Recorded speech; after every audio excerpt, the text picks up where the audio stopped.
Hello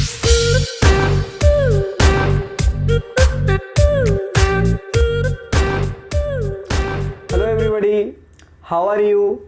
I hope all are fine and healthy. मैं Pintu sir English faculty आप सभी बच्चों का फिर से सक्सेस एकेडमी ऑफिशियल चैनल में हार्दिक स्वागत करता हूं और आप सभी बच्चों के उज्जवल भविष्य की कामना करता हूं ताकि आप घर पे रह कर पढ़ सके और घर पे सुरक्षित रह सके। तो चलिए बच्चों, आज का क्लास यहाँ शुरू किया जाता है और आज के क्लास में इस ग्रामर वाले पार्ट में आपको क्या क्या चीज़ पढ़ना है, कैसे पढ़ना है, इन सभी बातों की जानकारी मैं आपको ज़रा बता दूं। तो नॉन-फिनाइट चैप्टर जो चल रहा है आपका, ये आपका आज लेक्चर 4 होने वाला है, क्लास चौथा होने वाला है। तो प्रीवियस लेक्चर्स 3 में नॉन-फिनाइट चैप्टर के 3 अलग अलग क्लासेस में आपको तरह तरह की बातें बताई गई जो काफ़ी इंपॉर्टेंट आपके लिए हुआ। तो लेक्चर 3 में आपको पढ़ाया गया था use of simple infinitive. It means we can say that use of 2 + V1। तो 2 + V1 के साथ कौन कौन सा यूज किया जाता है, कौन कौन सा स्ट्रक्चर को फॉलो करना होता है और साथ में कुछ अच्छे ट्रांसलेशन कल आपको सीखने को मिले। तो उसी तरह से आज के इस वीडियो में, आज के इस क्लास में आपको पढ़ना है use of bare infinitive. It means in the other language we can say that use of V1, only V1, ना कि 2 + V1। Okay, only V1। तो जिस तरह से कल के क्लास में आपको तरह तरह के नए नए स्ट्रक्चर सीखने को मिले, नए नए एग्जाम्पल सीखने को मिले जो आपको मुख्य रूप से स्पोकन स्किल्स में या आपके डेली लाइफ में प्रयोग किया जाता है, ठीक उसी तरह से आज के इस क्लास में आपको कुछ खास स्ट्रक्चर्स दिए जाएंगे, कुछ खास स्ट्रक्चर्स बताए जाएंगे और साथ ही साथ उसमें आने वाले एग्जाम्पल भी बताए जाएंगे। तो चलिए, ये तो आज के क्लास का कंटेंट है, लेकिन इस कंटेंट को शुरू करने से पहले जरा मैं आपको कुछ एक इन्फॉर्म कर दूं।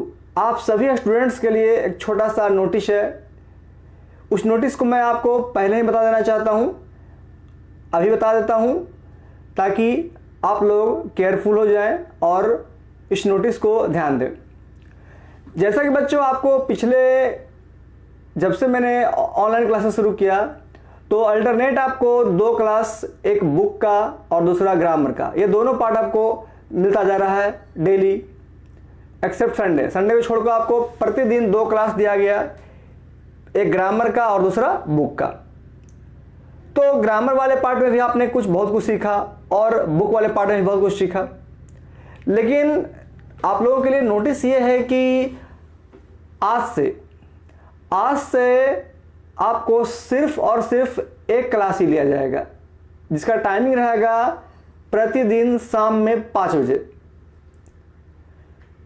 ऐसा मैंने इसलिए कर रहा है जो कि कुछ पार्ट ऐसे हैं जो कि फिलहाल अभी आपको एक ही टाइम पढ़ना होगा, लेकिन हाँ, बाद में ये टाइम को मैं एक्सपेंड करके जैसे चल रहा था 2 अलग अलग सब्जेक्ट में फिर बांट दूंगा।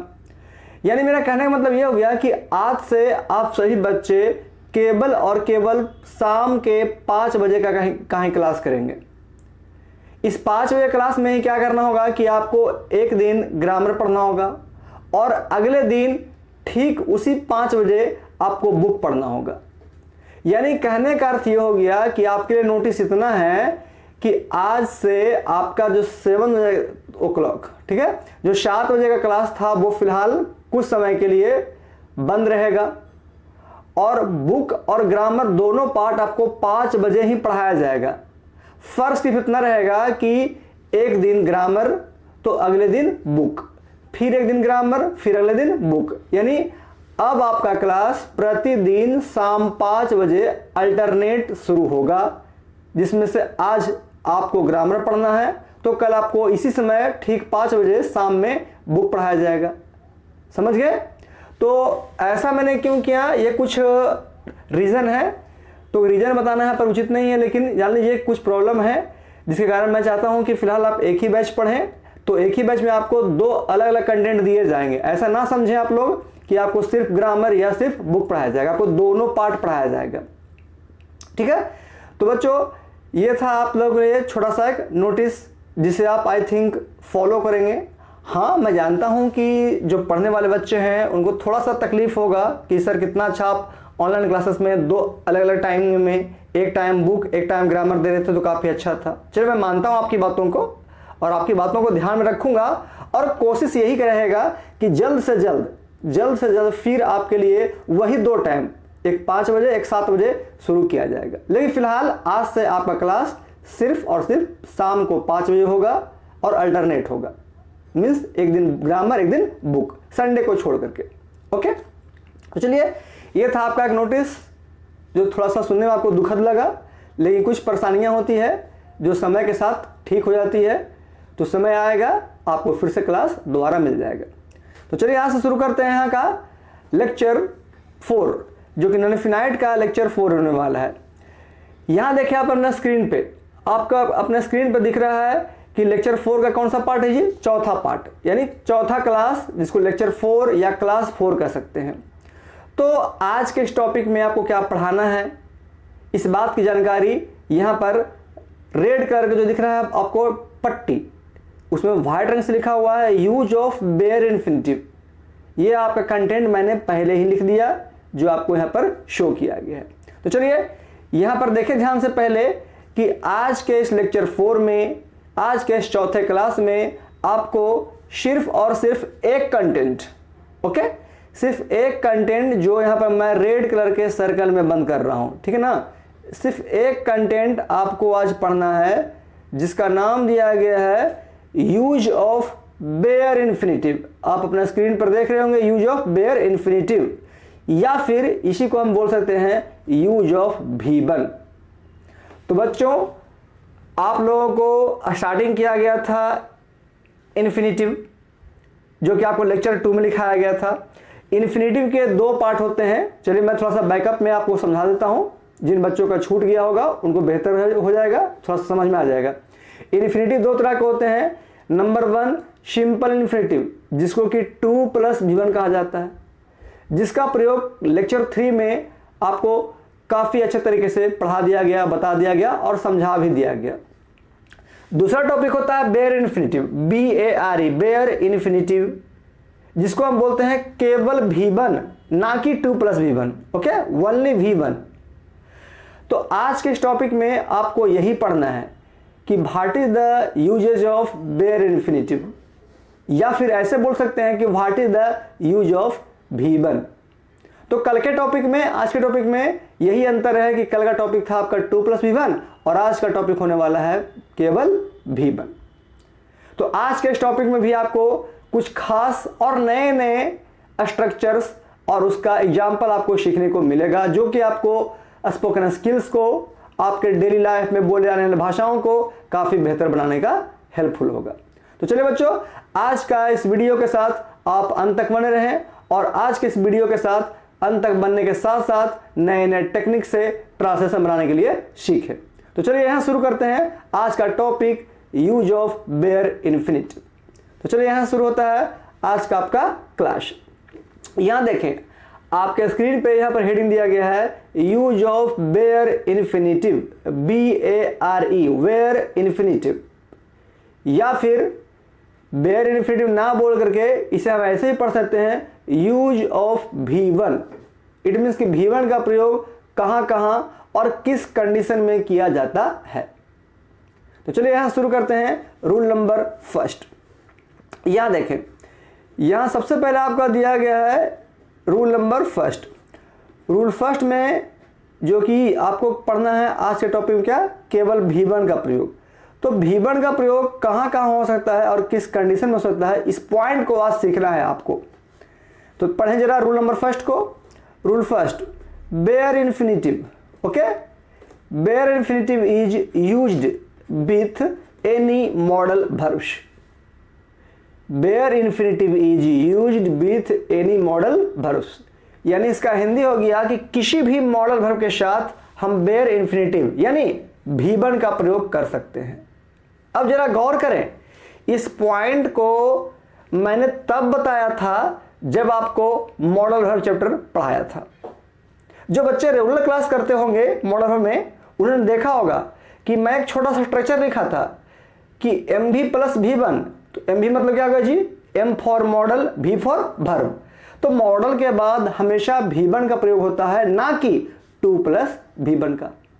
इस बात की जानकारी आपको मॉडल भर में और साथ ही साथ वॉइस का रूल नंबर 13, ठीक है, वॉइस का रूल नंबर 13 जहां पर मैंने एक्टिव का स्ट्रक्चर लिखा था वहां पर भी आपको यही लिखा गया था कि MV plus V1 active form में। ओके, तो हमेशा याद रखें बच्चों कि मॉडल भर चाहे जो भी हो, तो आई थिंक आप सभी को मॉडल वर्ब क्या है, कितने तरह के होते हैं, ये सारे चीज़ों को आपको मॉडल वर्ब में पढ़ा दिया गया था कि मॉडल वर्ब मुख्य रूप से 10 प्रकार के होते हैं। चलिए, जिनको याद नहीं है मैं एक बार याद दिलाता हूं, जैसे can, could, may, might, shall, should, ये सब क्या आपका जी मॉडल है। तो मॉडल कोई भी हो, चाहे कैन हो, कुड हो, शैल हो, शुड हो या नीड, डेयर ही क्यों ना हो, इन सभी के बाद आपको जब भी लगता है तो केवल और केवल V1 ही लगता है। चलिए कैसे, जरा समझे स्ट्रक्चर से, जिसकी सहायता से आपको ट्रांसलेशन बनाना है। यहां पर स्ट्रक्चर क्या रहा है, आप देख रहे होंगे अपना स्क्रीन पे कि पहले सब्जेक्ट, ठीक है, यहां देखें, पहले सब्जेक्ट, उसके बाद क्या है जी MV। इसी MV की चर्चा हम यहां पर कर रहे हैं रूल नंबर फर्स्ट में। M for model, V for verb. MV मतलब मॉडल वर्ब, हालांकि MV का मतलब मेन वर्ब भी होता है, लेकिन यहां पर मैंने मेन वर्ब नहीं बल्कि मॉडल वर्ब की चर्चा की है। ओके, यानी कैन, कुड, ये सब की। तो क्या हो गया स्ट्रक्चर आपका कि पहले सब्जेक्ट, फिर मॉडल वर्ब, और मॉडल के बाद जब भी लगता है तो केवल V1 लगता है, जो कि मैंने यहां पर एरो से, तीर से शो कर दिया। और लास्ट में क्या डालेगा अब, ऑब्जेक्ट। और आवश्यकता अनुसार आप चाहें तो लास्ट में OW यानी अदर वर्ड का प्रयोग कर सकते हैं। इट इज एप्लीकेबल, ये आपको एप्लीकेबल है, अर्थात जहां पर आवश्यकता होगा वहां लगाना है, नहीं आवश्यकता होगा तो OW को छोड़ देना है। क्लियर।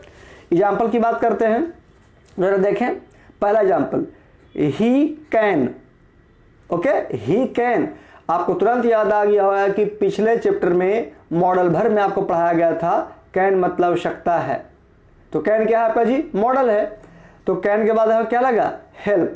तो हेल्प यहां जो लगा है वो किस फॉर्म में है, तो केवल V1 है, ना कि 2 plus V1। It means V1 है तो कौन सा इन्फिनेटिव हो गया, bare infinitive, BARE, bare infinitive. और लास्ट में क्या आ गया जी, यू, यानी क्या बन गया, ही कैन हेल्प यू, वह तुम्हारी सहायता कर सकता है। दूसरा एग्जाम्पल देखें, इट में, यहां में क्या आपका हो गया, में आपका हो गया MV मतलब मॉडल वर्ब। और उसके बाद क्या आ गया जी, रेन। रेन कौन सा फॉर्म हो गया, V1। और लास्ट में क्या आ गया, टुडे। इट में रेन टुडे, आज वर्षा हो सकती है। इस एग्जाम्पल को भी आपको VVI करवाया था मॉडल वर्ब चैप्टर में। तो दोनों एग्जाम्पल से आपको ये देखने को मिल रहा है, ये सीखने को मिल रहा है कि मॉडल के बाद किस तरह से हम V1 का प्रयोग करते हैं। जबकि इसी पॉइंट को अगर आप कंपटीशन बेसिस पे पढ़ते हैं, तो चलिए मैं थोड़ा सा कंपटीशन जब बात ले लिया, जब चर्चा छेड़ दिया, तो इस चर्चा के अनुसार कैसे क्वेश्चन पूछा जाता है एग्जाम में कंपटीशन बेसिस में, वो जरा यहाँ पर सीख ले। एक छोटा सा पॉइंट, बस 1 मिनट का। यहाँ देखे, यहाँ आपको क्या सिखाया गया, स्ट्रक्चर में ध्यान से देखें कि MV के बाद केवल V1 लगता है, जिसे मैंने एक बॉक्स में बंद किया। This is the main structure और basic structure of bare infinitive. लेकिन कंपटीशन में गलती कहाँ करता है और कैसे करता है, वो जरा सीख लीजिए। अब कंपटीशन की चर्चा मैंने कर दिया तो जरा सीख लीजिए इस पॉइंट को। यहाँ देखें, यहाँ जो पहला एग्जाम्पल दिया गया, ये एग्जाम्पल जो आपका है बिल्कुल सही है, और दूसरा एग्जाम्पल भी सही, जिसे मैंने टिक लगा दिया। लेकिन कंपटीशन एग्जाम में इसे गलत कैसे किया जाता है, इस क्वेश्चन को जरा देखें ध्यान से। जो मैं लिखने जा रहा हूँ वो गलत लिखूंगा, और गलत कहाँ होगा ये आपको चुनना होता है, जिसे आप बोलते हैं कंपटीशन में फाइंड द कॉमन एरर, या कहते हैं फाइंड द एरर पार्ट। नाम सुने, एरर, एरर, ERROR।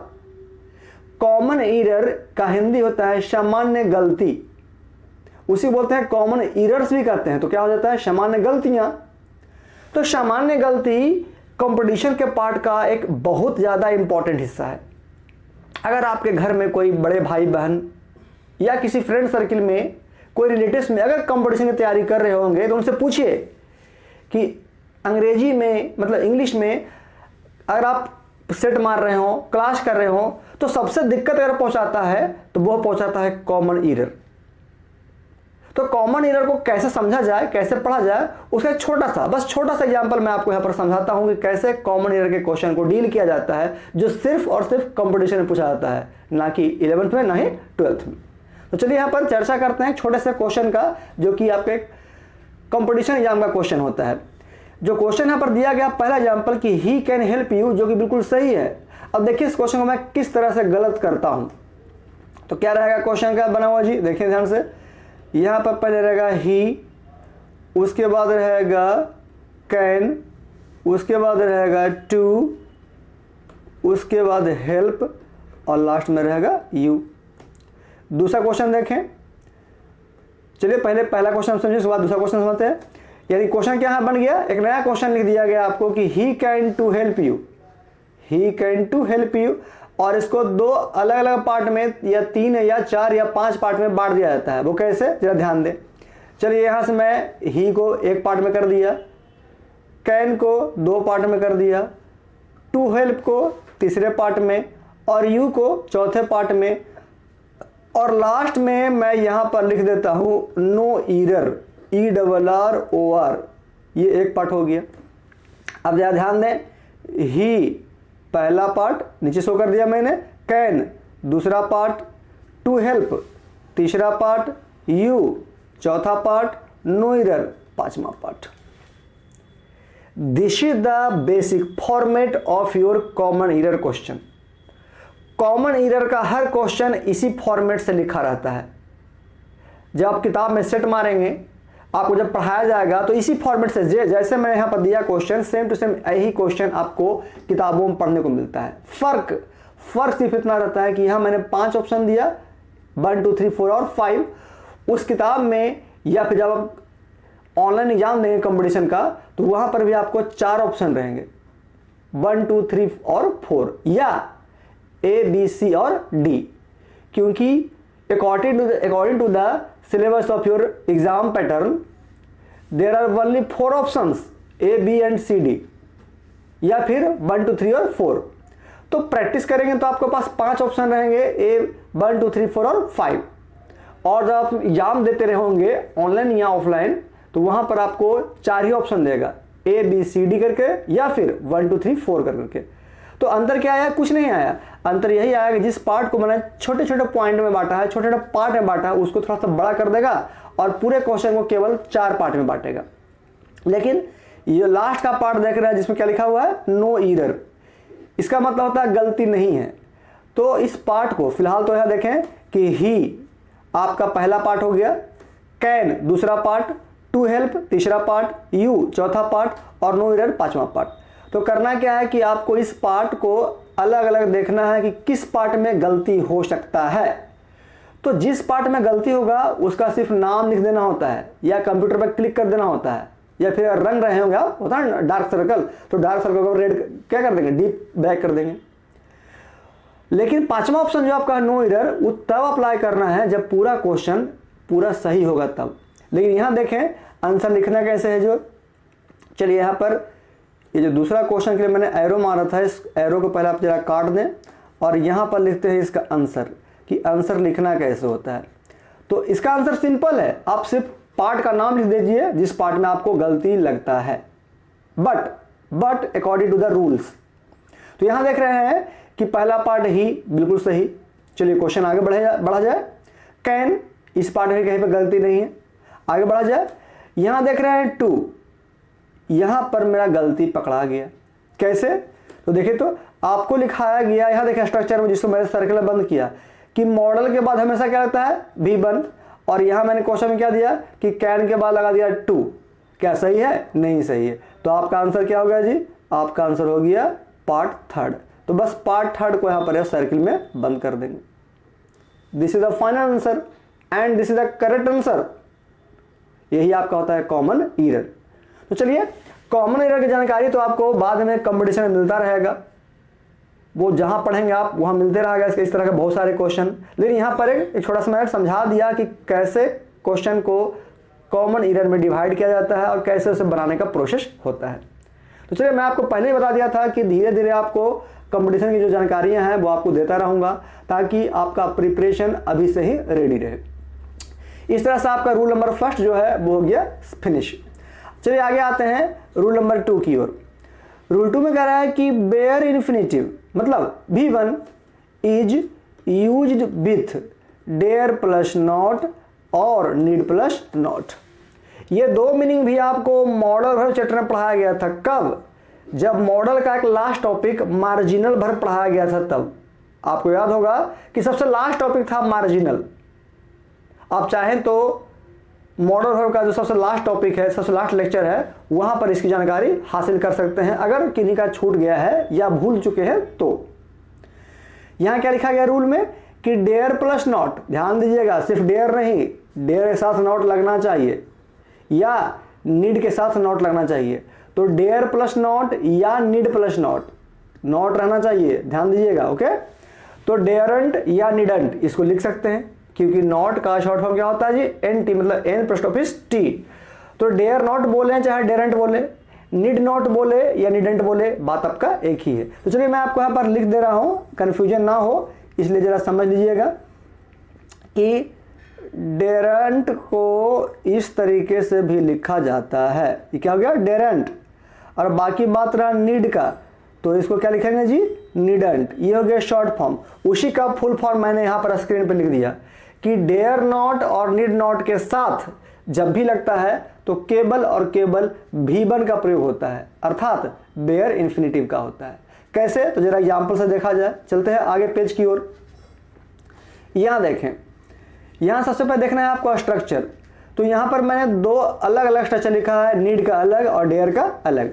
तो चलिए पहले चलते हैं नीड की ओर। तो यहां देखा स्ट्रक्चर कि पहले सब्जेक्ट आ गया आपका, फिर क्या है जी, नीड, साथ में क्या बोले कि नॉट लगाना है, आपका क्या गया, नॉट, और केवल V1, 2 प्लस V1 नहीं, केवल V1, और लास्ट में ऑब्जेक्ट। जैसे यहां देखें क्वेश्चन में, you need not go there, तुम्हें वहां जाने की जरूरत या तुम्हें वहां जाने की आवश्यकता नहीं है। तो इस क्वेश्चन में आप क्या देख रहे हैं कि नीड नॉट के बाद केवल गो लगा है, क्या टू लगा, नहीं लगा। तो ये सेंटेंस क्या है, बिल्कुल सही है। तो चाहे तो आप साइड में सेंटेंस को टिक लगा सकते हैं, लेकिन क्वेश्चन गलती कैसे करेगा, तो क्वेश्चन गलती ऐसे कर देगा कि कर देगा टू गो। तो ये जो पैटर्न होगा वो क्या हो जाएगा, गलत हो जाएगा। समझ रहे हैं ना, केवल गो ना कि टू गो। एग्जाम्पल नंबर 2 देखें, निधि।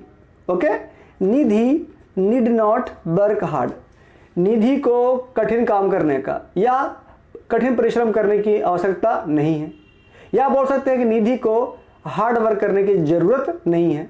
ये सेंटेंस क्या है, बिल्कुल सही है। तो यहां देखें, ये सेंटेंस भी मेरा सही है, लेकिन गलत कैसे होगा, तो गलत हो जाएगा अगर हम इस तरह से लिखते हैं तो टू वर्क। ये पैटर्न क्या होगा आपका, गलत होगा, क्योंकि नीड के साथ जब नॉट लगा हो तो केवल V1 लगता है, ना कि 2 प्लस V1। यह था आपका नीड का पहला structure.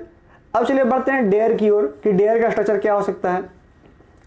Same to same need का स्ट्रक्चर है वैसा ही डेयर का होगा, सिर्फ स्पेलिंग होगा अंतर नीड और डेयर में। तो पहले सब्जेक्ट, उसके बाद डेयर, केवल डेयर, DARE ना कि डेयर्स। ओके, केवल डेयर।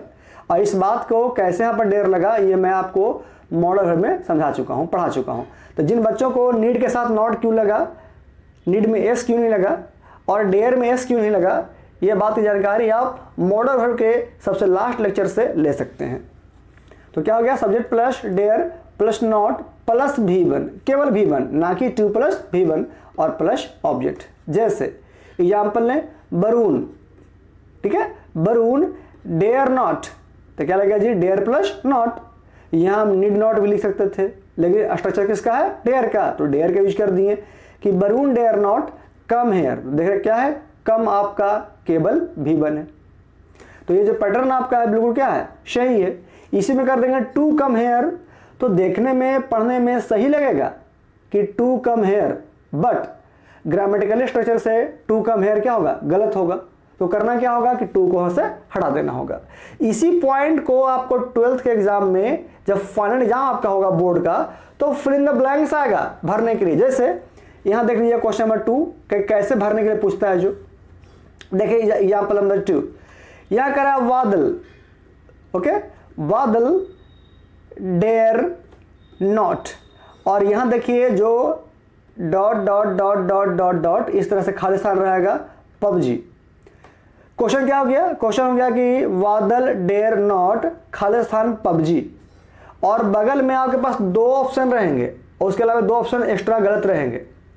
तो आपको दो ऑप्शन पर ज़्यादा विचार करना है। पहला ऑप्शन क्या रहेगा? प्ले, और दूसरा ऑप्शन रहेगा टू प्ले।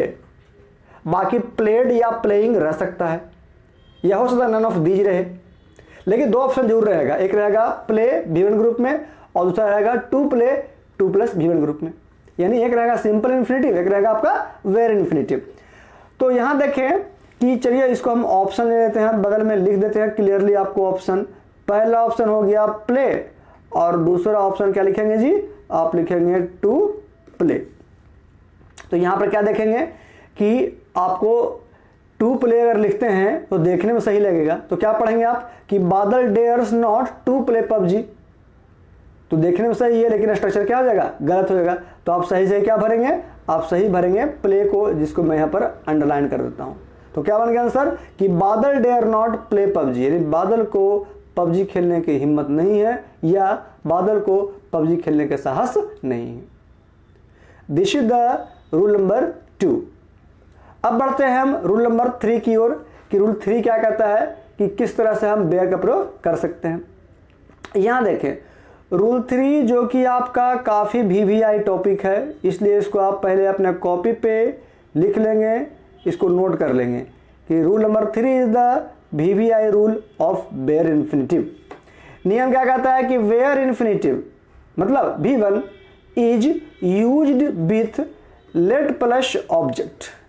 इस पैटर्न को मैं एक बॉक्स में बंद कर रहा हूं इसलिए क्योंकि ये काफ़ी इंपॉर्टेंट पैटर्न है, जिसे मैंने आपको क्लियरली वॉइस में समझा दिया था कि लेट के बाद आपका जब भी लगता है तो केवल और केवल V1 ही लगता है, लेकिन ऑब्जेक्ट भी लगता है। तो लेट के बाद ऑब्जेक्ट के लिए आपको दो तरह से वॉइस पढ़ाया गया था, तो वो तो नियम चलिए भाई वॉइस का है उसको हटाइए, लेकिन बस पॉइंट इतना याद रखना है कि लेट के बाद हर हाल में और हर केस में केवल ऑब्जेक्ट का प्रयोग होता है, ना कि सब्जेक्ट का। चलिए देखते हैं कि लेट प्लस ऑब्जेक्ट के साथ भी हम चाहें तो V1 का प्रयोग कर सकते हैं, जो बिल्कुल सही होगा। और अगर लेट प्लस ऑब्जेक्ट के बाद टू लगा देते हैं, 2 + V1 करते हैं, तो वो क्या हो जाएगा? गलत हो जाएगा। तो ये पूछेगा आपको कहाँ? कंपटीशन में। तो फिलहाल कंपटीशन आपके लिए थोड़ा दूर है, लेकिन नॉलेज रखना कोई दिक्कत नहीं है। यहाँ देखें स्ट्रक्चर, आपका स्ट्रक्चर हो गया कि पहले लेट और लेट के बाद केवल ऑब्जेक्ट। ध्यान दीजिएगा केवल ऑब्जेक्ट, सब्जेक्ट कभी नहीं लगना चाहिए। लेट के बाद ऑब्जेक्ट और उसके बाद क्या लगाना जी? बेयर इन्फिनेटिव यानी केवल V1, और लास्ट में एक्स्ट्रा ऑब्जेक्ट जो आपको होगा वो लगा सकते हैं, या यह चाहे तो ऑब्जेक्ट के बदले हम OW का प्रयोग भी कर सकते हैं। तो क्या बन गया आपका कि late plus object plus V1 plus object. कैसे जरा एग्जाम्पल समझा जाए तो देखें अगले पेज की ओर। एग्जाम्पल में क्या दिया गया है? यहाँ दिया गया एग्जाम्पल में नंबर 1 देखें कि लेट नंदिता। ओके, नंदिता यहाँ पर यूज किया गया है एक नाम। तो नाम का सब्जेक्ट भी होता है नाम ही, और ऑब्जेक्ट भी नाम होता है। तो चलिए नंदिता को यहाँ पर हमने किस रूप में यूज किया? एक ऑब्जेक्ट के रूप में। तो आप बहुत से बच्चे ये बोलेंगे सर ये तो सब्जेक्ट भी हो सकता है। चलिए मानते हैं आपके बात को कि नंदिता सब्जेक्ट हो सकती है, but in the given structure Nandita is object according to let. चलिए ऐसे अगर नहीं समझ में आता तो आप ऐसे समझिए कि नंदिता एक लड़की। तो आप पढ़े होंगे प्रोनाउन कि लड़की के लिए हम क्या यूज करते हैं सिंगुलर में? तो सी। तो क्या यहाँ पर चलिए सपोज दैट कि नंदिता के बदले अगर हम इस तरह से लिख दें कि लेट सी। चलिए सपोज दैट जिन बच्चों को लगता है कि नंदिता गलत है, हम नाम चेंज किया जाए, कुछ और रखा जाए, तो क्या लिखेंगे आप? नंदिता के लिए क्या यूज करेंगे? Let see. तो क्या लेट सी सही है? नहीं सही है। तो यहाँ पर जो सी है वो आपका क्या हो जाएगा? गलत। तो यहाँ करना क्या होगा? आप ऐसे लिख सकते हैं लेट हर। तो हर क्या आपका हो गया? ऑब्जेक्ट। यहाँ पर नाम दिया गया है, इसी कारण आपको पता नहीं चल रहा है कि वो सब्जेक्ट है कि ऑब्जेक्ट। लेकिन अगर लिखते हैं लेट प्लस हर मतलब लेट हर, तो आपको बिल्कुल सही दिख जाता है और सही होता भी है। अब तो क्लियर? तो चलिए क्या हो गया कि लेट हर या लेट नंदिता कंप्लीट यहाँ क्या है जी, V1 द होमवर्क, यानी नंदिता को अपना होमवर्क पूरा करने दो। एग्जाम्पल नंबर 2 देखें, लेट रितु कुक फूड, यहाँ रितु किस रूप में आ गया जी, ऑब्जेक्ट, और जो कुक है वो किस रूप में है, V1, और जो फूड आ गया वो उसे ऑब्जेक्ट बोलिए या अदर वर्ड बोलिए, बात एक ही है। तो क्या हो गया कि रितु को खाना बनाने दो या भोजन बनाने दो। This is the rule number 3, let के साथ हमेशा ऑब्जेक्ट और ऑब्जेक्ट के बाद हमेशा V1। आगे आते हैं रूल नंबर 4 की ओर, कि 4 में क्या किया गया है, 4 में कह रहा है कि बेयर इन्फिनेटिव, इट मीन्स कि V1 is used just after some important verbs. इस तरह का रूल्स आपको कल भी लिखाया गया था, लेकिन कल था सिंपल इन्फिनेटिव में कि कुछ खास ऐसे वर्ब्स होते हैं जिसके साथ 2 + V1 लगते हैं, लेकिन आज लिखा गया है क्या कि कुछ ऐसे खास क्रिया, कुछ खास वर्ब्स होते हैं जिसके ठीक बाद हमेशा और हमेशा केवल V1 का प्रयोग होता है, 2 + V1 का नहीं। तो 2 + V1 का जो वर्ब था वो कल था, अलग अलग था। आज पढ़ना है हमको केवल V1 का वर्ब कि कौन कौन सा ऐसा वर्ब है। तो जान लीजिए कि इस तरह भी बहुत सारे वर्ब होते हैं, लेकिन यहाँ पर आपको सिर्फ और सिर्फ 6 इंपॉर्टेंट वर्ब का नाम दिया गया है जो कि 12th लेवल के एग्जाम में आपको पूछा जाता है। तो एक्स्ट्रा बोझ ना लें आप लोग, एक्स्ट्रा दिक्कत ना हो, एक्स्ट्रा पढ़ने का गुदरेशन ना हो, इसी कारण मैं आपको बिल्कुल शॉर्ट तरीके से केवल और 6 इंपॉर्टेंट मीनिंग को यहाँ पर लिखा है जिसके ठीक बाद केवल V1 का प्रयोग होता है। तो चलिए यहाँ पर देखा जाए कि वो कौन कौन सा ऐसा वर्ब है जिसके ठीक बाद हमेशा V1 का प्रयोग किया जाता है। तो देखें, पहला मीनिंग आपका क्या हो गया जी, फील, अनुभव करना। दूसरा हियर, सुनना। तीसरा सी, देखना। चौथा फाइंड, ढूंढना या खोजना। पांचवा नोटिस, ध्यान देना। और एक लास्ट में दिया गया वॉच।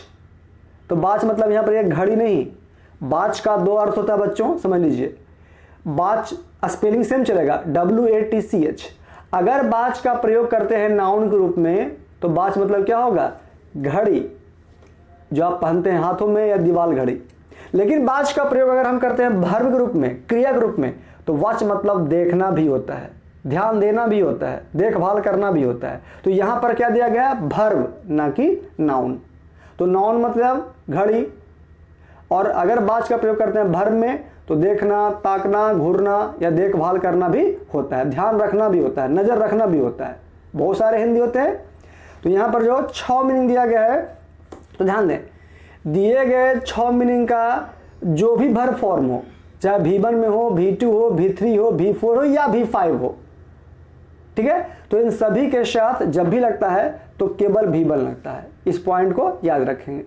हालांकि मैंने यहाँ पर .etc लिख दिया है, इसका मतलब ये है कि इसमें और भी वर्ब्स होते हैं, लेकिन ये 6 वर्ब आपको बोर्ड एग्जाम के लिए काफ़ी फेमस है। कैसे, जरा एग्जाम्पल देखें। पीपुल फेल्ट, तो फेल्ट क्या हो गया जी, यह देखें, फेल्ट आपका ये जो दिख रहा है ना, फील, जिसको मैं यहाँ पर एक लाइन से कर रहा हूँ, इस फील का V2 हो गया। People felt the earth shake, shake मतलब यहाँ पर शेक मतलब होता है कांपना, थरथराना, हिलना डुलना। क्या हो गया हिंदी कि लोगों ने धरती को हिलते महसूस किया या हिलना अनुभव किया। नंबर 2 देखें एग्जाम्पल, आई फाउंड, तो फाउंड देखें जी यहाँ पर, जिसको मैं एक लाइन खींच रहा हूँ, फाइंड का V2 होता है क्या, फाउंड, यानी पाया। आई फाउंड हिम बीप, यानी मैंने उसे रोते हुए पाया या मैंने उसे रोते हुए देखा, ये भी कह सकते हैं। तो अगर यहाँ करते हैं आई सा हिम बीप, आई शा हिम बीप, तो ये भी सही रहता कि मैंने उसे रोते हुए देखा। लेकिन यहाँ पर टू शेक या टू बीप का प्रयोग नहीं होगा। क्यों? क्योंकि फेल्ट और फाउंड एक ऐसा मीनिंग है जिसके साथ केवल और केवल V1 ही लगता है। तो इस तरह से देख रहे हैं कि आप तरह तरह के नियम को पढ़ते जा रहे हैं, तरह तरह की जानकारियाँ मिलती जा रही है। लेकिन मेरे प्यारे स्टूडेंट्स, डिपेंड ये करता है कि आप कितने स्ट्रक्चर्स को, कितने नियम्स को आप स्टोर कर रहे हैं। जैसे आप करते हैं ना अपने मोबाइल में, मेमोरी कार्ड में क्या करते हैं कि किसी अच्छे गाने को आप सेव करते हैं ताकि उसको बाद में सुना जाए। तो इसी प्रोसेस को आप अपने माइंड पे लगाएं कि जिस विषय में, ना सिर्फ मैं इंग्लिश की बात करता हूँ, आप ऑनलाइन क्लासेस में जो पढ़ रहे हैं, आपका फिजिक्स होगा, केमिस्ट्री होगा, मैथ या बायो भी होगा, तो जिस विषय में जो पॉइंट आपको अच्छा लगे उस पॉइंट को आप सेव कर लें। ये जो है ना हमारा मेमोरी कार्ड, इस मेमोरी कार्ड में आप स्टोर कर लें ताकि बाद में आपको सुनने में, देखने में अच्छा लगे। तो फेवरेट गाना को क्या करते हैं हम पर्सनली सेव करते हैं। क्यों करते हैं कि जो फेवरेट गाना होता है उसको बाद में सुना आए तो काफ़ी अच्छा लगता है, उसको आप अपना फेवरेट गाना बनाते हैं। उसी तरह से प्रत्येक विषय में, ना सिर्फ इंग्लिश की बात करता हूँ मैं, हर विषय की बात करता हूँ जो आपको पढ़ना है। तो फिजिक्स, केमिस्ट्री, मैथ, बायो या इंग्लिश में आने वाला वो हर टॉपिक जो आपको काफ़ी इंपॉर्टेंट है, जिसको मैं VVI करवाता हूँ, कम से कम उस टॉपिक को अपने माइंड में सेव कर ले ताकि वो हमेशा के लिए आपको स्टोर हो जाए और वो हमेशा आपको बाद में काम दे सके। तो चलिए, इस तरह से आप तरह तरह की बातें सीखें। तो छोटा सा बात ये भी सीख लीजिए कि आपको दिमाग में उन सही पॉइंट को स्पेशली ध्यान से याद रखना है जो आपको बेहतर लगता है, आपको अच्छा बताया जाता है, जैसे VVI जो करवाया था स्पेशली वो। इस तरह से आपका जो क्या हो गया, रूल नंबर 4 भी हो गया फिनिश। चलिए आगे बढ़ते हैं रूल नंबर 5 की ओर कि रूल नंबर 5 क्या कहता है। तो पढ़ा जाए रूल 5, लेकिन इसको पढ़ने से पहले जिस पॉइंट की मैं चर्चा भी कर रहा था कि आपको क्या करना है, अपने माइंड में कुछ खास इंपॉर्टेंट को टॉपिक्स को सेव करना है। तो चलिए इसको भी आप सेव कर लीजिए, क्योंकि मैंने चलिए यहाँ पर आपको VVI लिख दिया। तो इस VVI को सेव करने के लिए करना क्या होगा कि इससे कुछ खास इंपॉर्टेंट स्ट्रक्चर्स के साथ साथ कुछ खास इंपॉर्टेंट जो होते हैं ट्रांसलेशन, वो सीखने को मौका मिलेगा आपको।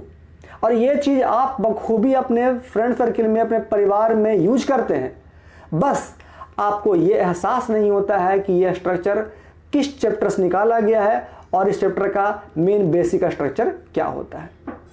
तो चलिए यहाँ पर मैं समझाता हूँ आपको कि कैसे इस पॉइंट को समझना होता है। ध्यान देंगे, यहाँ पर देखें, पहले ज़रा रूल को पढ़ लिया जाए, क्योंकि देखने में लग रहा है कि 2-2.5 लाइन का है, लेकिन वो आसान है। कैसे थे मैं समझाता हूँ आपको।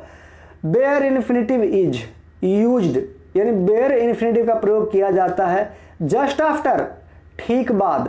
तो किसके ठीक बाद, तो यहाँ पर देखें कि यहाँ से ध्यान दें, जिसको मैं सर्कल में बंद कर रहा हूँ, यहाँ दिया गया है आपका डबल इन्वर्टेड कॉमा, यहाँ से लेके यहाँ देखें लास्ट में डबल इन्वर्टेड कॉमा।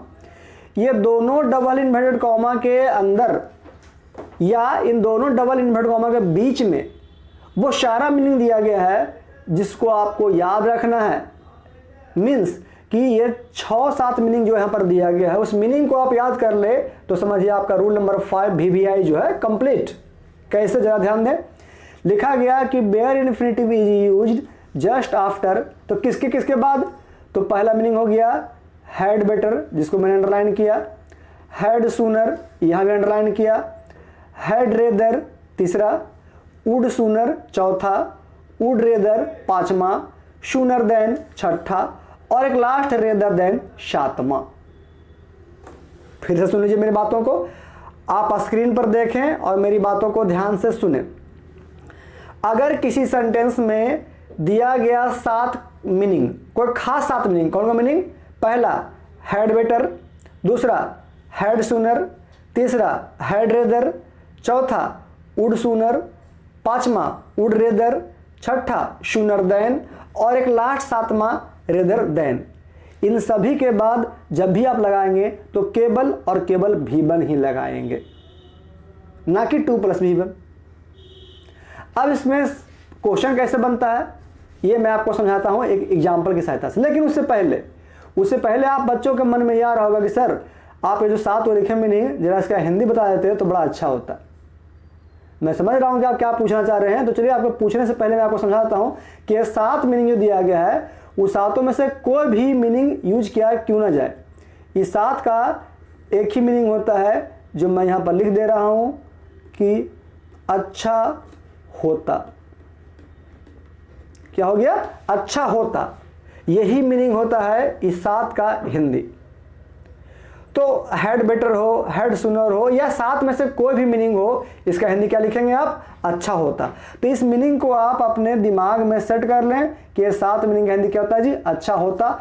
और इसके ठीक बाद जब भी लगेगा तो केवल V1 का प्रयोग होगा। ओके, जैसे एग्जाम्पल देखें। हाँ, बात रहा स्ट्रक्चर का, तो मैं छोटा सा स्ट्रक्चर समझाता हूँ। स्ट्रक्चर में डालेंगे सबसे पहले सब्जेक्ट, उसके बाद चलिए सपोज दैट डाल देना है आपको हैड बेटर।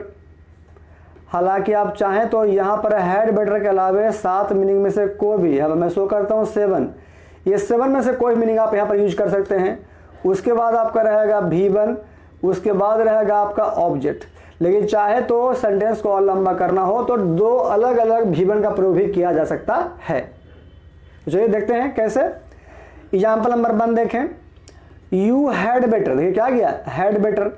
तो इस हैड बेटर जहाँ पर 7 मीनिंग और लिख सकते हैं जो ऊपर आपको दिया गया है।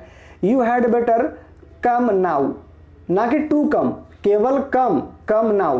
तो क्या हो गया हिंदी जी, हिंदी हो जाएगा कि अच्छा होता अब तुम आते, हो ना, कि अच्छा होता अब तुम चले आते। इसी तरह का बहुत सारा जो होता है हिंदी आप अक्सर यूज करते हैं, लेकिन आपको एहसास नहीं हो पाता है कि कौन से चैप्टर से ये स्ट्रक्चर लिया गया है। लेकिन अब तो जानकारी मिल गई कि ये जो स्ट्रक्चर आप यूज करते हैं वो कौन से चैप्टर का है। तो नॉन फिनाइट चैप्टर का, कौन से टॉपिक का, तो बेयर इन्फिनेटिव का। अब तो कुछ समझ में आ गया होगा, कुछ तो नया चीज सीखने को मिला आपको। तो चलिए इसी तरह से देखते हैं example number 2, Sunny had better. तो चलिए इस हैड बेटर के जगह पर आप चाहें तो इस तरह से वुड रेदर भी लिख सकते हैं, कोई दिक्कत नहीं होगा, कोई गलती नहीं होगा।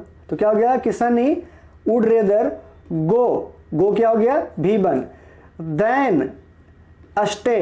तो यहां देखिए गो भी V1 है जी, और स्टे भी क्या है, V1।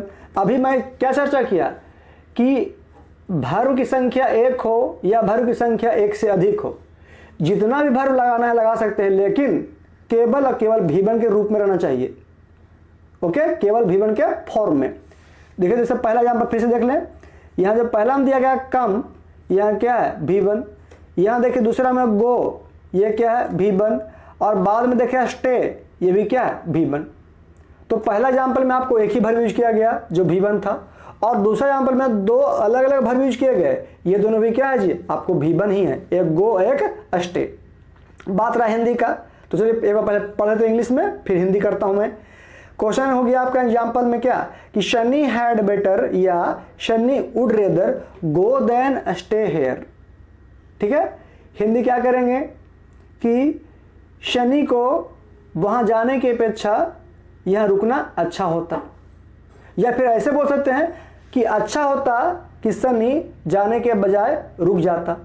तो ये सारे पॉइंट देखिए, तो आप अक्सर अपने दोस्तों में, अपने परिवार में बोलते हैं कि ठीक है मुझे जाने के अपेक्षा पढ़ना चाहिए, मुझे खाने की अपेक्षा खेलना चाहिए, अच्छा होता मैं परीक्षा में पास करता या फेल करता। तो ये सारा टॉपिक आपको इसी स्ट्रक्चर से बनाना होता है, जिसमें आपको ये 7 अलग अलग मीनिंग से कोई एक मीनिंग का प्रयोग करना होता है। This is the very important rule, VVI rule of your topic. Bare infinitive का ये रूल जो है, रूल नंबर 5, वो सबसे ज्यादा इंपॉर्टेंट और सबसे मोस्ट इंपॉर्टेंट टॉपिक माना जाता है। तो इस पॉइंट पर आप खास ध्यान देंगे, इसको आप बार बार समझ लेंगे, पढ़ लेंगे, ताकि आपको दिक्कत ना हो। इस तरह से आपका रूल नंबर 5 भी हो गया फिनिश। चलिए आगे बढ़ते हैं रूल नंबर 6 की ओर, जो कि बेयर इन्फिनेटिव का ही एक रूल है। यहां ध्यान दें, रूल नंबर 6, रूल 6 में कह रहा है कि इफ 2 verbs, इस रूल को भी आप VVI करेंगे और बेहतर तरीके से समझने की कोशिश करेंगे, क्योंकि ये आपको एग्जाम्पल के, ये जो स्ट्रक्चर आपको मैं पढ़ाने वाला हूं, ये जो रूल्स पढ़ाने वाला हूं, ये रूल आपके स्पोकन स्किल को और ज़्यादा बेहतर करने के लिए काफ़ी हेल्पफुल साबित होगा। तो कैसे हेल्पफुल होगा, इस हेल्पफुल को आप यहाँ जरा सीखें। कह रहा इफ 2 verbs, मतलब कितने क्रिया, 2 क्रिया, ज्वाइंट विथ एंड और but except than as like. ठीक है, यहां ध्यान देंगे, यहां पर मैंने डाला है डबल इन्वर्टेड कॉमा, जिसे मैंने रेड सर्कल में बंद किया, और यहां भी डाला गया है डबल इन्वर्टेड कॉमा, जिसको फिर मैंने रेड सर्कल में बंद किया। इन दोनों के बीच में 6 अलग अलग मीनिंग दिए गए हैं। उन 6 मीनिंग का प्रयोग करना हो तो सुनिए ध्यान से, मैं जरा इसका हिंदी कर दे रहा हूं। अगर किसी सेंटेंस में 2 भर्व दिया गया हो, कितना भर्व, 2 भर्व, यानी 2 अलग अलग काम हो, तो कौन सा भर्व रहेगा जी, V1 रहेगा, दोनों भर्व V1। लेकिन कैसे, तो एक चल जाएगा सिंपल में, एक चल जाएगा बेयर में। तो कैसे जरा समझना, तो समझिए रूल को कि अगर किसी सेंटेंस में दो वर्ब आपस में, ठीक है, दो वर्ब आपस में एंड, और, बट, एक्सेप्ट, देन, एज और लाइक, ये 6 अलग अलग मीनिंग की सहायता से दो वर्ब जुड़ा हो, तो जो पहला वर्ब होगा वो हमेशा सिंपल इन्फिनिटिव फॉलो करेगा, और जो दूसरा वर्ब होगा वो हमेशा बेयर इन्फिनिटिव को शो करेगा। यही होता है आपका रूल्स। चलिए, नहीं समझ में आया मैं समझाता हूँ, कोई दिक्कत नहीं। आप इस तरह से नहीं समझ पा रहे हैं तो एक छोटा सा ट्रिक समझ लीजिए, जिसे मैं रेड लाइन के अंदर बंद कर रहा हूँ। चलिए, मान लिया जाए कि कोई सेंटेंस में यहाँ पर वर्ब दिया गया है, और उसके बाद आपको सपोज दैट एंड हो, या चलिए मान लीजिए और हो, या हो सकता है बट हो, यानी ऊपर दिए गए मीनिंग में से कोई भी एक मीनिंग आपका यहाँ पर रह सकता है। उसके बाद फिर से वर्ब दिया गया हो, ये आपका हो गया पैटर्न। मेन पैटर्न आपको यही है, इसी पर फोकस करना है कि ये आपका पैटर्न हो गया। इस पैटर्न में कहाँ पर हमको यूज करना है, तो जरा समझ लीजिए। एक छोटे सा स्ट्रक्चर में आप देख रहे हैं, जिसमें मैं यहाँ पर एरो लगा रहा हूँ, ये पहला वर्ब, और यहाँ देखिए पीछे में कौन सा है, दूसरा वर्ब। तो ये जो वर्ब रहेगा इसको आपको रखना है किस में, इसको आपको रखना है सिंपल में। कौन सा इन्फिनिटिव, सिंपल इन्फिनिटिव। और जो पिछला वर्ब है इसे रखना है आपको कोची में जी, इसे रखना है आपको बेयर इन्फिनिटिव में। चलिए ठीक है, रूल नंबर 6 आपको पढ़ने में देखने में थोड़ा बड़ा लग रहा है, नो प्रॉब्लम, आप इसको फॉलो करें ना सिंपल तरीके से, जिसको मैंने यहाँ पर एक लाइन में बंद किया है, एक ब्रैकेट में, जो रेड कलर से आपको पेन से लिखा गया कि जब दो वर्ब आपस में एंड, और, बट, एक्सेप्ट, लाइक इस तरह के मीनिंग से जुड़ा हो, तो पहला वर्ब सिंपल इन्फिनिटिव को फॉलो करता है, और दूसरा वर्ब मतलब पिछला वर्ब आपको बेयर इन्फिनिटिव को फॉलो करता है। तो ये था आपका बेयर इन्फिनिटिव का एक सिंपल सा और बहुत स्ट्रॉन्ग, काफ़ी यूजफुल मेथड। आई थिंक आप समझ चुके होंगे। चलिए देख लीजिए इसका स्ट्रक्चर।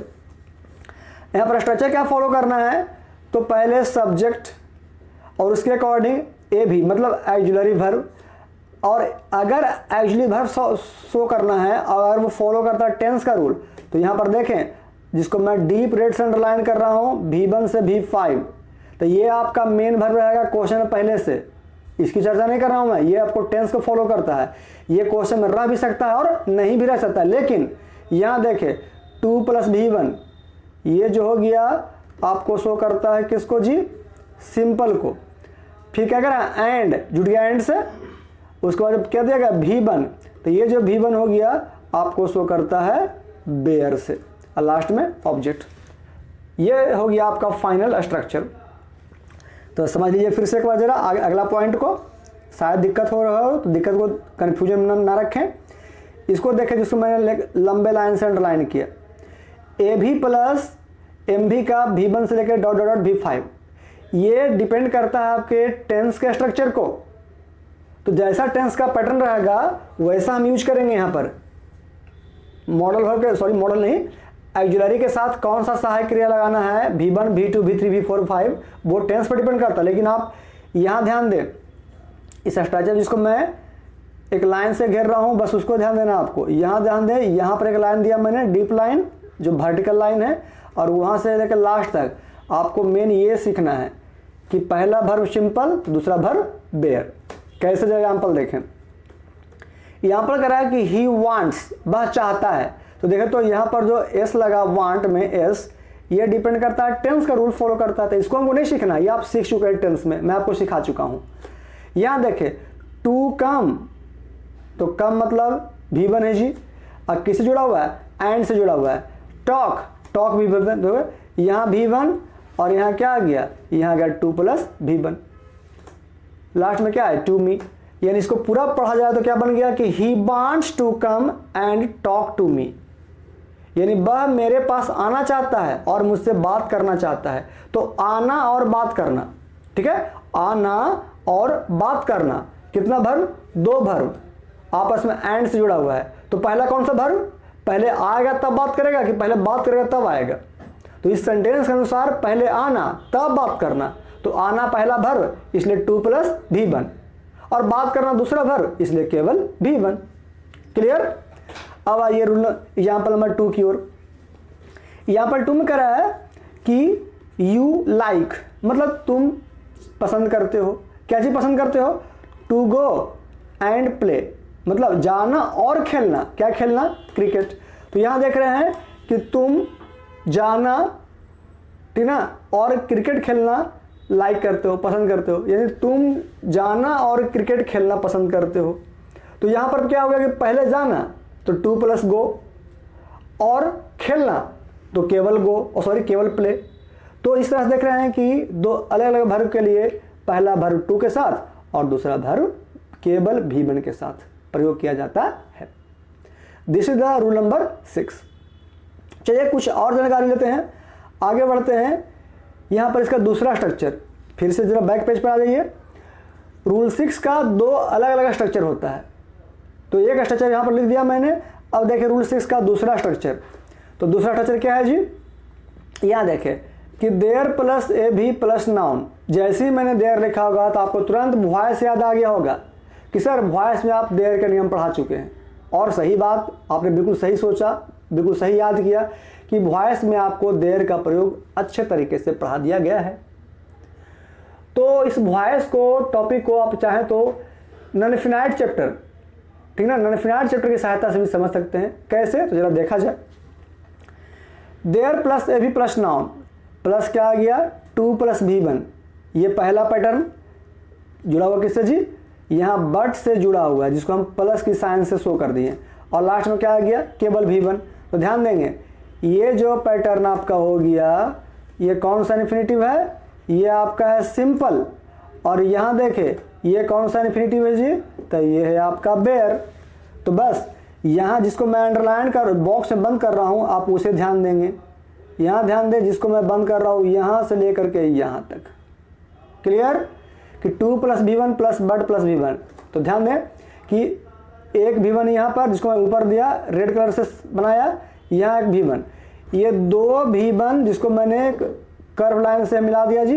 ये 2 भी1 आपस में बट से जुड़ा हो तो क्या करना है कि अगला वर्ब में लगाना है 2, अब पिछला वर्ब में केवल भी1। सीख गए? एग्जाम्पल देखें, करा कि देयर इज नथिंग। तो देयर इज नथिंग, यह नथिंग क्या हो गया? आपका नाउन हो गया। There is nothing to do but wait. तो ये तो पहला वर्ब क्या है? डू, तो टू के साथ आ गया। और दूसरा वर्ब क्या है? बेट, जो केवल भी बन रहा। तो क्या बन गया स्ट्रक्चर? एग्जाम्पल कि there is nothing to do but bet. क्या हो गया कि यहाँ इंतजार करने के सिवा कुछ नहीं करना है, ठीक ना, यहाँ इंतजार करने के अलावे कुछ नहीं करना है। तो ध्यान देंगे कि ऐसे पैटर्न में जो अगला हिंदी है डू, वो हिंदी होता है पीछे, और जो पिछला वर्ब है उसका हिंदी होता है आगे। तो क्या हो गया कि यहाँ इंतजार करने के सिवा कुछ नहीं करना है। आगे देखें example number 2, there is nothing to read but play. तो यहाँ टू रीड आया है पहले लिखने में इंग्लिश के अनुसार, और प्ले कहाँ गया जी? पीछे। लेकिन जब हिंदी करेंगे तो प्ले का हिंदी करेंगे पहले और रीड का हिंदी करेंगे बाद में। तो क्या जो हिंदी हो जाएगा? हिंदी हो जाएगा कि देयर इज, क्वेश्चन हो जाएगा क्या कि there is nothing to read but play, यानी यहाँ खेलने के अलावे पढ़ना नहीं है। इस तरह से आप तरह तरह के ट्रांसलेशन को सीख सकते हैं। तो बच्चों, ये था आज का बेयर इन्फिनेटिव का टॉपिक। इस तरह से देखा जाए तो आपको लेक्चर 3 और लेक्चर 4, ये दोनों लेक्चर को मिला करके, मतलब कि नॉन इनफिनाइट का क्लास नंबर 3 और क्लास नंबर 4, ये दोनों मिला करके आपका एक टॉपिक इन्फिनेटिव हो गया पूरा फिनिश। अब आपकी जिम्मेदारी ये बनती है कि घर पे फिर से लेक्चर नंबर 3 को और लेक्चर नंबर 4 को एक बार फिर से क्लियरली सेपरेटली पढ़ लें, ताकि जो पहला टॉपिक है कौन सा इन्फिनेटिव, वो आपको फिर से क्लियरली समझ में आ सके कि कहाँ कहाँ 2 + भी1 का प्रयोग होगा और कहाँ कहाँ केवल भी1 का प्रयोग होगा।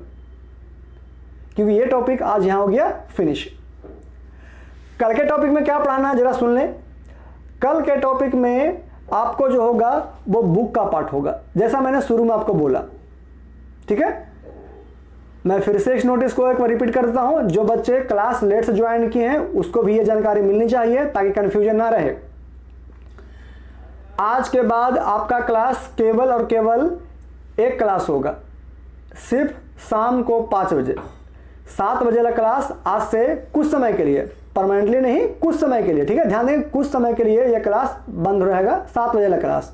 हाँ, जब 7 बजे क्लास खुलेगा उसकी जानकारी आपको पहले दे दी जाएगी, नोटिफिकेशन से या फिर वीडियो मैसेज से आपको मिल जाएगा मैसेज। लेकिन फिलहाल ये जान लें कि आज से आपका क्लास केवल 5 बजे शाम को होगा। तो आज आपको ग्रामर पढ़ाया मैंने, कल ठीक इसी समय मतलब ठीक शाम 5 बजे आपको बुक पढ़ाया जाएगा, जैसे आप पढ़ रहे थे, now the leave are falling fast. इस तरह से प्रतिदिन, सिर्फ संडे, ठीक, संडे को छोड़ करके आपको प्रतिदिन केवल शाम में एक क्लास करना है और उसी क्लास में आपको दोनों चीज पढ़ाया जाएगा। एक दिन ग्रामर तो अगले दिन बुक, फिर अगला दिन ग्रामर, फिर अगले दिन बुक, यानी आज से आपका क्लास अल्टरनेट चलेगा।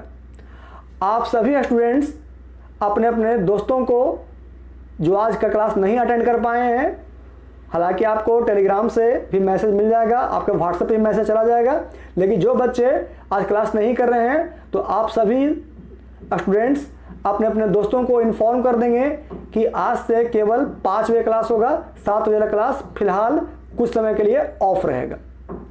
ठीक है बच्चों, तो ये था आपके लिए एक छोटा सा इंफॉर्मेशन, एक नोटिस जिसे आप लोग फॉलो करेंगे। हालांकि मैं जानता